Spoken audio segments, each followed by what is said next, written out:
Flaps note प्रकरण 7। राधा स्वामी परमपिता द्वारा घोषित किया हुआ अपना नाम। जिस प्रकार कि उस अंडाकार रूप से अपने में सन्निहित करने, आलिंगन करने और घेरने का भाव प्रकट हुआ, उसी प्रकार उसके साथ होने वाले शब्द से भी वही भाव जाहिर हुआ, जिसकी वाणी में निकटतम अभिव्यक्ति स्वा शब्द से हो सकती है। स्वा शब्द के बाद मी शब्द हुआ, जिससे यह जाहिर होता है कि सर्व चैतन्य शक्तियों का रुख या मुख अंदर की तरफ केंद्र यानी भंडार की ओर है।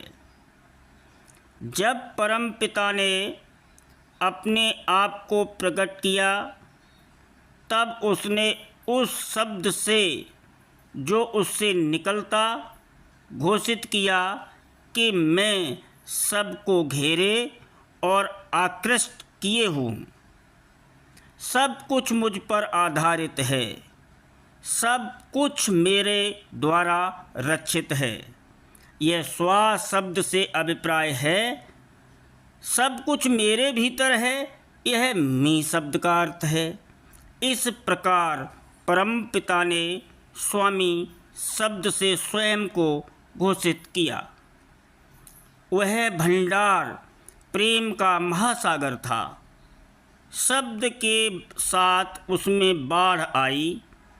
उसमें जो शब्द उठा वह उस सर्वालिंगनकारी प्रेम की बाढ़ के साथ होने वाला घोर था।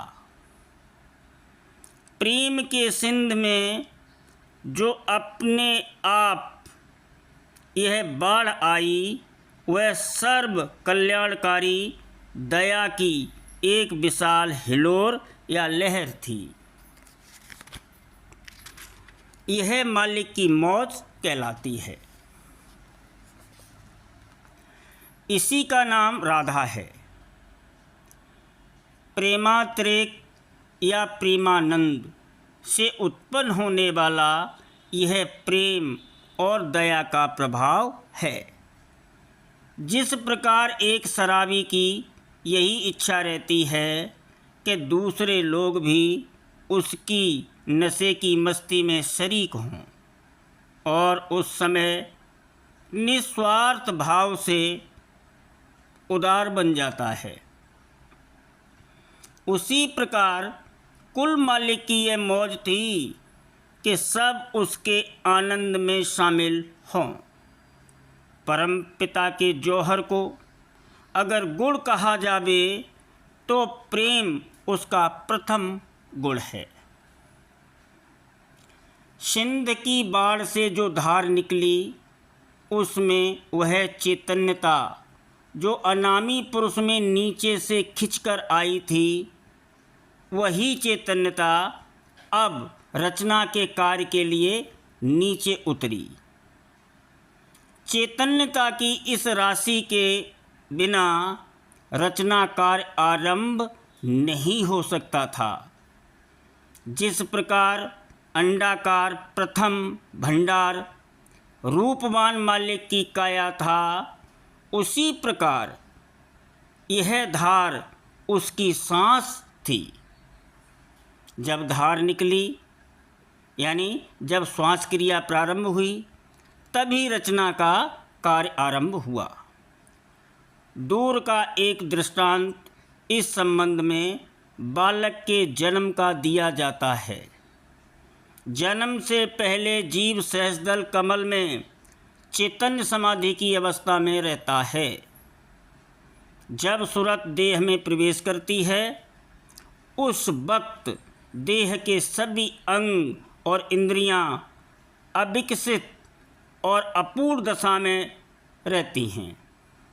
बच्चा जब सांस लेना शुरू करता है, तभी देहिक क्रिया आरंभ होती हैं।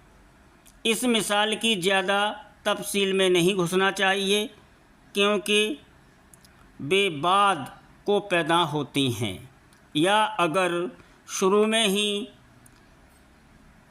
प्राथमिक अवस्था में भी होती हैं तो कम से कम वे इस रूप में नहीं पाई जाती जिसमें कि हम अपनी ज्ञानेंद्रियों के द्वारा पाने की आशा करते हैं।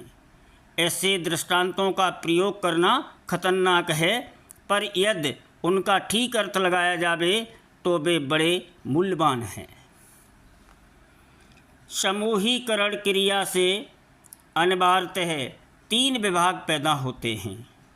एक, मस्तक या ध्वन्यात्मक ध्रुव अथवा सघन ध्रुव, जहाँ समूह की अधिकतम अवस्था होती है।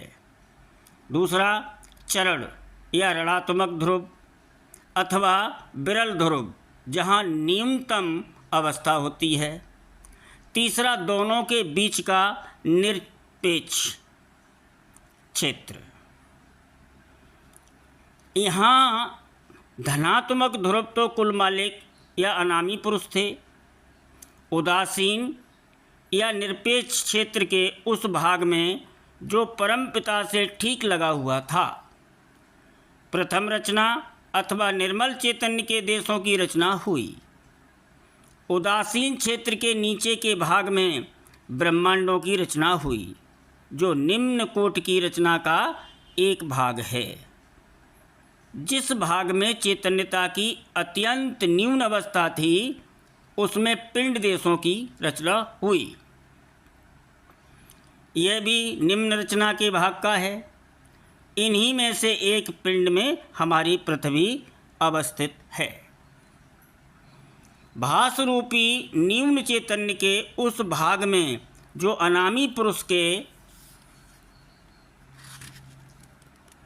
आकर्षण से आकर्षित न हो सका, अलग अलग व्यक्तियां कायम हुईं और इस प्रकार कुल क्षेत्र उन सुरतों से भर गया जो कि बेहोश पड़ी हुई थीं।